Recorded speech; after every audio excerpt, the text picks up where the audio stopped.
নমস্কার বন্ধুরা, কথা সিরিয়ালের আজকের পর্বে আমরা দেখতে পাবো যে কথাকে এমন অস্ত্র হাতে দেখে অগ্নি তো খুব ভয় পেয়ে যায় আর বলে, কথা তুই এভাবে এসেছিস কেন?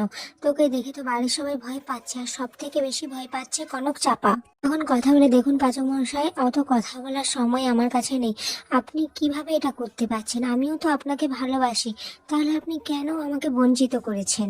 তখনই অগ্নি মনে মনে ভাবতে থাকে, আমি তো এগুলোই চেয়েছিলাম কথা, যে তুই এই প্রশ্নগুলো কর আর আমি উত্তর দেব তোকে। এদিকে ছোটকা বলে অগ্নিকে, অগ্নি কথা খুব রেগে গেছি। এদিকে কর্তা দাদু বলতে থাকে যে, দেখেছো রেনু, আমাদের পাচক ঠাকুরকে আমাদের কথা মা কত ভালোবাসে, তাই তো বিয়ে শেষ মুহূর্ত হলেও সে এসেছে তার পাচক ঠাকুরকে নিজের করতে। কর্তা দিদা বলে, হ্যাঁ দেখেছো তো, আমি বলেছিলাম না যে এদের বিয়ে হয়ে গেলে এরা আর একে অপরকে ছাড়তে পারবে না। দেখেছো এখন কতটা প্রেমে পড়ে গেছে নিজেরা নিজেদের মধ্যে। এদিকে চিত্রা চিত্রা তো খুব রেগে যার বলে, এদের এই নাটক যে কখন শেষ হবে ভগবান জানে। পর অগ্নি কথাকে বলে, আচ্ছা তোর সমস্যাটা কি আমাকে বল। তখন কথা বলে, আপনি আমাকে বিয়ে করুন কিন্তু এই কনক চাপাকে নয়। তখন অগ্নি বলে, কেন? তুই তো নিজেই তো আমাকে ছেড়ে চলে গিয়েছিলি। তখন কথা বলে, আমি বাধ্য হয়েছিলাম অধিকার ছাড়তে, কারণ আপনি বলেছিলেন মায়ের পছন্দ করা পাত্রীর সাথে আপনি বিয়ে করবেন, আর আমি তো মায়ের পছন্দ করা পাত্রী হতে পারি। মা কি কি পছন্দ করে আমাকে বলবেন, আমি সেমনই করব, কিন্তু আপনি অন্য কাউকে বিয়ে করবেন, আর ওই কনক চাপাকে তো নয়।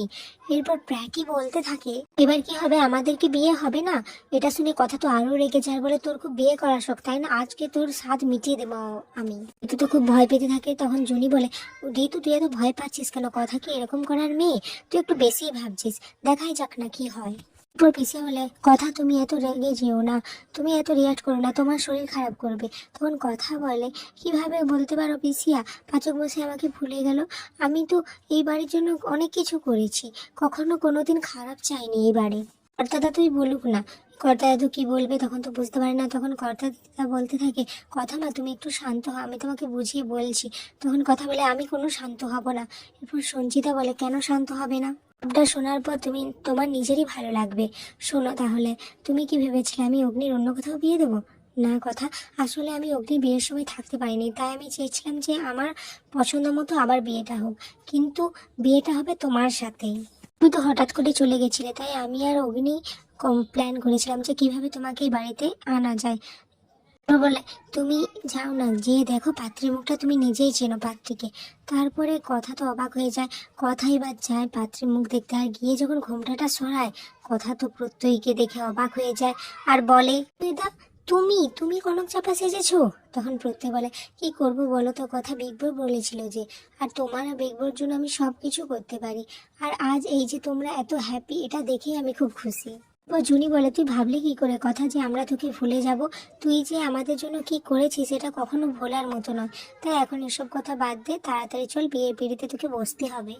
এরপর সঞ্চিতা বলে, তোমার আমার উপর খুব রাগ হয়েছে তাই না কথা? কি করবো বলো, আমি তোমাকে কষ্ট দিতে চাইনি, কিন্তু এটুকু না করলে যে হতো না।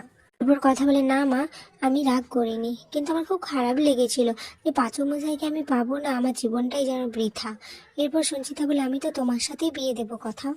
আবার সঞ্চিতা বলতে থাকে যে, ঠিক আছে কথা, এখন চলো তোমাকে সাজিয়ে দিই। এরপর জুনি ঋতু সবাই মিলে চলে যায় কথাকে সাজানোর জন্য। পরের দৃশ্যে দেখা যায় যে কথাকে শুভদৃষ্টির জন্য পিঁড়িতে আনা হয়, আর অগ্নি তো কথাকে দেখে বলে, তোকে খুব সুন্দর লাগছে আজকে, তোর থেকে চোখ ফেরানোই যাচ্ছে না। তারপর আবার বলতে থাকে যে, ফাইনালি তুই জিতে গেলি তাই না, মায়ের পছন্দ করা মেয়ে হচ্ছিস তুই, আর তোকে আমি ভালোবাসি। তো এটা শুনে খুব খুশি হয়ে যায়। এদিকে কর্তা দাদু কর্তা দিদাকে বলতে থাকে, দেখেছো তো রেনু, আমি পাচক ঠাকুরের জন্য ঠিক মেয়েকেই বেছে নিয়েছিলাম। তখন কর্তা দিদা বলতে থাকে, হ্যাঁ একদম ঠিক বলেছেন। সঞ্চিতা বলে, আমার এতদিনের স্বপ্ন পূরণ হচ্ছে, আমি আমার ছেলের বিয়ে নিজে দাঁড়িয়ে থেকে দেখবো। এদিকে জুনিও তখন বলে যে, আজ যদি বাবা থাকতো তাহলে খুব খুশি হতো। কথারও তার মামার কথা খুব মনে পড়তে থাকে। এরপর ঠাকুর মশাই বলে যে, নাও বাবা, এবার সিঁদুরটা পরিয়ে দাও। তারপরে কথা তো বলতে থাকে, এবারে আপনি আমার মন থেকে মেনে নেবেন তো পাচক মশাই? তখন অগ্নি বলে, হ্যাঁ মন থেকে মেনে নেব বলেই তো বিয়েটা করছি। পরে অগ্নি কথার স্মৃতিতে সিঁদুর দিয়ে দেয়, আর এটা দেখে বাড়ির সবাই তো খুব খুশি হয়েছে, বিশেষ করে ছোটকা। ছোটকা বলতে থাকে, কি অগ্নি, আমার কথা লাগলো তো? এরপর অগ্নি বলে, তা লাগবে না, তুই তো উঠে পড়ে লেগেছিস যে কথার সাথে আমার ভালোবাসা হোক। তখন ছোটকা বলে, হ্যাঁ সে তো চাইবে। এখানে আজকের পর্বটি শেষ হয়েছে। ভিডিওটি ভালো লাগলে লাইক, কমেন্ট, শেয়ার এবং সাবস্ক্রাইব করে দেবেন।